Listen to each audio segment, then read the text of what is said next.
निखिलोत्कल प्रवक्ता परिषद एवं ये राधाकृष्ण मंदिर परिचालन समिति संध्या साथी युवक संघ ये जो प्रेस कॉलोनी महिला समिति ये सब मिलित आनुकूल्य आम चतुर्थ सांवत्सरिक राज्यस्तरीय भागवत महोत्सव आयोजन करूँ।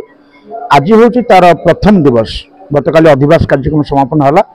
एवं आपण देखुं आप पितल कलश धरी प्राय आमर 115 जन 108 करूँ संख्या बढ़ला 115 जन भागवत प्रेमी शुभेच्छु भक्तवृंद ओडिशार विभिन्न स्थान प्रांतर आसछन्ति। भागवत टुंगीर जो माने भागवत जागरण कर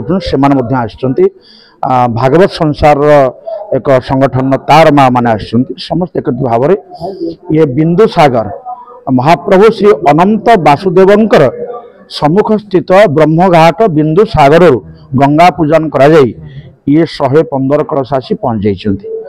एवं एठी आज 13 तारीख ठारू आसंता 19 तारीख पर्यंत सप्ताहव्यापी राज्य स्तरीय श्रीमद भागवत महोत्सव आयोजन हो।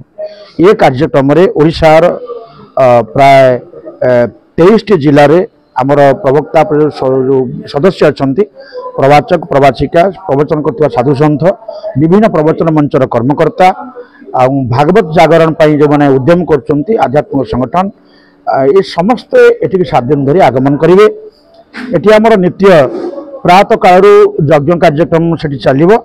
ये महाप्रभु निकट में भागवत पाठ और व्यास पाठ करेंगे। अनुकरण कर प्राय 21 मंडप सम्मान व्यासन सहित भागवत पाठ हम। अपराह 4 घटिका ठारू आमर 6 घटिका पर्यंत कथावाचक माने मंच रे भागवत उपर आलोचना चक्र करेंगे। किंतु 6:30 समय को आमर पंडित विश्वनाथ शतपथी महोदय जी आर परिचालन दायित्व नहीं सूचना प्रदान करेंगे। एवं 6:30 रु रात्र 10 घटिया पर्यंत प्रवक्ता परिषद धारावाहिक कथावाचक जहाँ भागवतर प्रसंग रही से प्रसंग अनुसार 7 दिन धरी कथा चलो। ये लोप पाइबार कारण हूँ आमे माने भागवत टुंगी आमको शिक्षा दूसरा ये भागवत होचंते मानव जीवनर संहिता मु किभली गढ़ी। आपण भगवत गीता समस्ते पढ़ुंट गीतार कौन टुंगी गाँ गाँव ना रामायण कौन टुंगी गाँ गाँव ना किंतु ओडिया घर रे प्रति गाँव रे अंतत पक्षे भागवत टुंगीटी अच्छी। ये अच्छी आम ओडिया लक्षे ओडियार माँ मान पंचसखा मध्य मूर्धन्य भक्ति कवि अति बड़ी जगन्नाथ दास माँ मान श्रीमद भागवत रचना करते। मूल भागवत संस्कृत भागवत को भावानुवाद करते जगन्नाथ दास।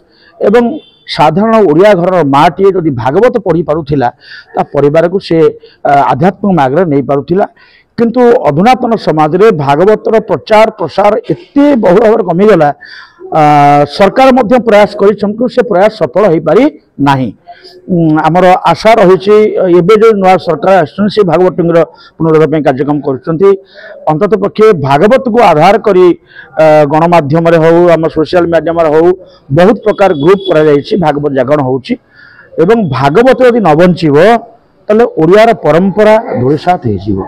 आम प्रवक्ता परिषद भागवत जागरण महोत्सव राज्यस्तरीय महोत्सव आज 22 मसीहा ठारू आज पर्यंत ओडिशार विभिन्न जिले में जमती वर्ष आम ये भुवनेश्वर करेलु गत वर्ष कटक रे होता एवं आग को जाजपुर हम ये विभिन्न जिले में कार्यक्रम हम।